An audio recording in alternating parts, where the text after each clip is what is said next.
video, we're going to go over zoning cereal. As you can see, it gets a little crazy. There are some special things that we need to pay extra attention to in this aisle. Number one, this section of shelf is the biggest section there is. This one up here gets a little bit smaller, and on the top, we only want small quantity, small type items. Single facing is best. Looking at this, we can see, number one, this guy shouldn't be on the shelf. We can't double stack him. He's a little tall. If we look down on the bottom, we see these Oreos here. They're a little short. Best way to fix this is to flip them. In order to do that, we also want to take a look at everything that's around it. Fix it all at the same time. So, we want to see what's going on here. Oh no! As you can tell inside, there just happens to be some partial cases. One of the number one rules is there should never be any partials in the back. They should always be in the front. Part of the reason why we do this is we want to make sure that if we have to count it for a price change, we want to make sure that we get the right count. If these are stacked up and those are partials and we can't see it, how many boxes could we miss? It could be really bad. So let's fix it. So first we want to pull off all the cases. See, this one's a partial, that one's a partial, and this guy right here happens to only be missing one. I'm going to pull him off.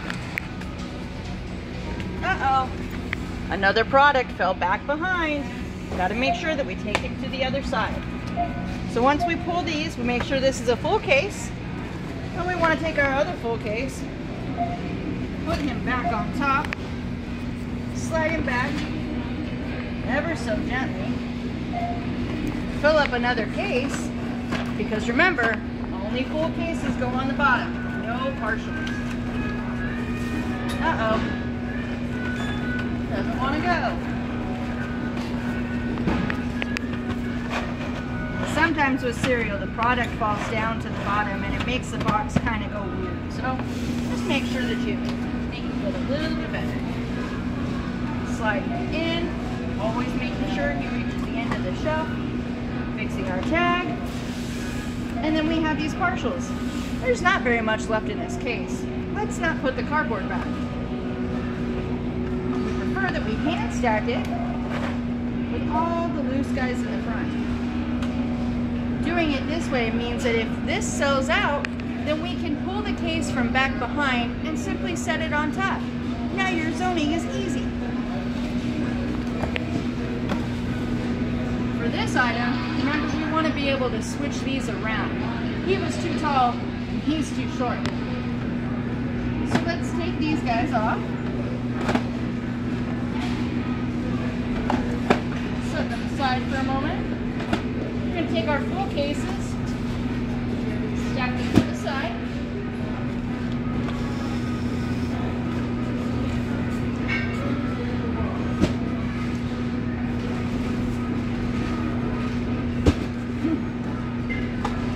Always remember our tag.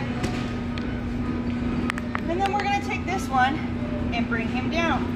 One of the important things to make sure that you're doing is checking those dates. If you're fixing this and you happen to be moving it from one section to the other, you could accidentally throw out the rotation. The newest stuff should always be in the back and the oldest should be at front. If it's going to expire soon, it definitely needs to be in the front.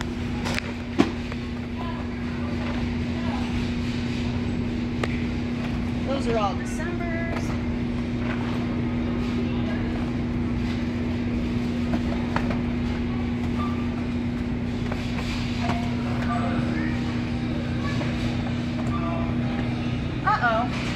As I'm pulling these off, I realize that's an actual case back there. It happens to be 3D. The home that we're trying to put it into is only going to fit 2. So the way to fix that, we're going to go ahead and take this case off.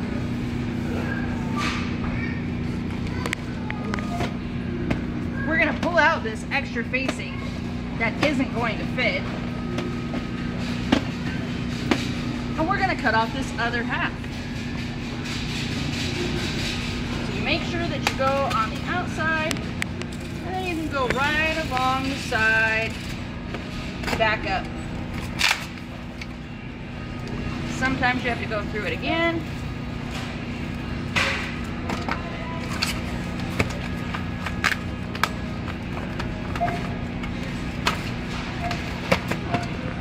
Okay, so now we have a two-facing tray.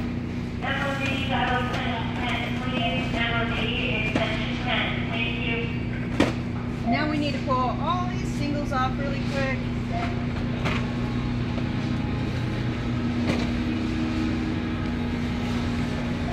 Okay.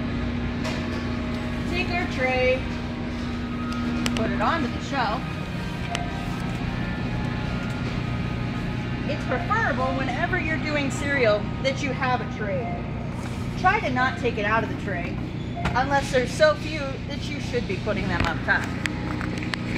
So now we want to refill it using that other half tray that I just cut off, making sure again that we're watching dates.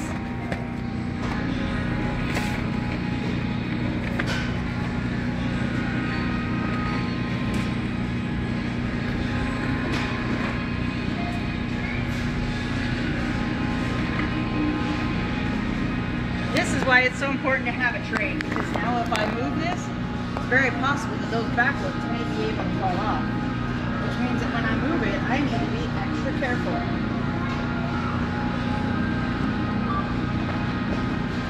Especially because we still have a few left over. Looks like we have exactly 5. Therefore, 6, I'm sorry, there's 6. So we want to be really careful. Push it back just enough to fit those extra boxes. Just to the edge, and then back up. I'll have to see it. I'll have to see it. Just like that. Don't forget our tag. Always center it. Now we've got room to put this guy back up. Of course, remember we're watching those dates.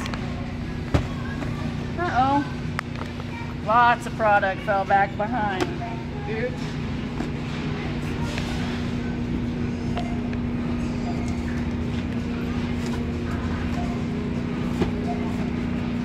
See, now we have one extra case. 2 cases stacked really nicely together. But since we have one extra, we can either push this back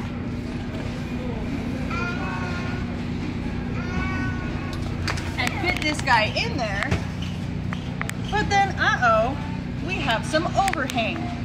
We don't like overhang. So in order to fix that, we're gonna pull these guys back forward, leaving just enough space for 4 boxes. As you can see, this is a 7 deep box. You gotta be careful of how much space you're creating. Take your 4 cases, put them in there just like this. Take your last 3, setting them right there. Oops. Oh wait, I missed some. We'll put that to 4 and 4. Those 2 right there. Still watching dates. Exactly 4 more.